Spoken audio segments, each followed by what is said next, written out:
Bəzən bir foto minlərlə səhifəlik tarix kitabından daha çox həqiqəti danışır. Bu kadr da məhz belə şəkillərdəndir. Qarl örtülmüş kənd küçəsi, taxta hasarlar, qalın papaqlı bir kişi və əlində yazılmış plakat. Plakatda isə o dövr üçün ağla sığmaz görünən sözlər yazılıb. Sosialist cənnətindən kapitalist cəhənnəminə getmək istəyirəm.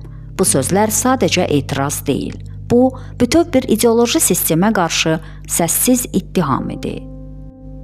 Fotodakı şəxs Aleksandr Aleksandroviç Balonkin tanınmış Sovet dissidenti, riyaziyyatçı, kibernetik və aviasiya mühəndisidir. O, Sovet İttifaqının elmi elitasına daxil olsa da, azad düşüncəsinə görə hakimiyyətin hədəfinə çevrildi. Sovet əleyhinə vərəqlər yaydığına, qadağan olunmuş samizdat, yəni gizli şəkildə yayılan ədəbiyyatı oxuyub yaydığına görə 1972-ci ildə həbs edildi. Uzun illər əmək düşərgələrində və sürgündə cəza çəkdi.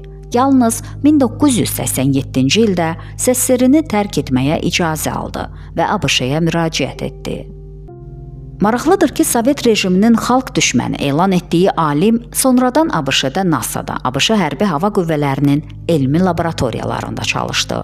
Bir sıra universitetlərdə mühazirələr oxudu və aerokosmik texnologiyalar sahəsində mühüm elmi araşdırmalar apardı. Balonkinin taleyi Sovet ideologiyasının ən böyük paradokslarından birini ortaya qoyur. Öz ölkəsində həbs olunan alim başqa bir ölkədə elmin inkişafına töhfə verən nüfuzlu mütəxəssisə çevrildi. Sovet təbliğatı illərlə kapitalizmi istismar, yoxsulluq və mənəvi tənəzzül məkanı kimi təqdim edirdi. Sosializm isə ən ədalətli quruluş və xoşbəxt gələcək kimi təsvir olunurdu. Ancaq gündəlik həyat fərqli mənzərə yaradırdı. İnsanlar sərbəst danışa, istədikləri kitabı oxuya, istədikləri ölkəyə gedə bilmirdilər.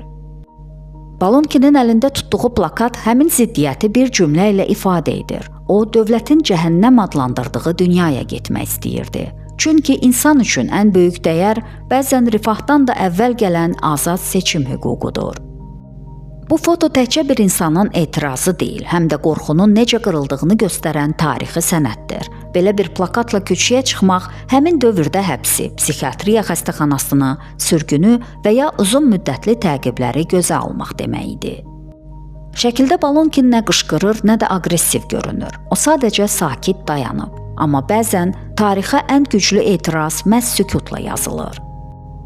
İllər keçdi, Sovet İttifaqı dağıldı, sərhədlər açıldı, ideologiyalar dəyişdi.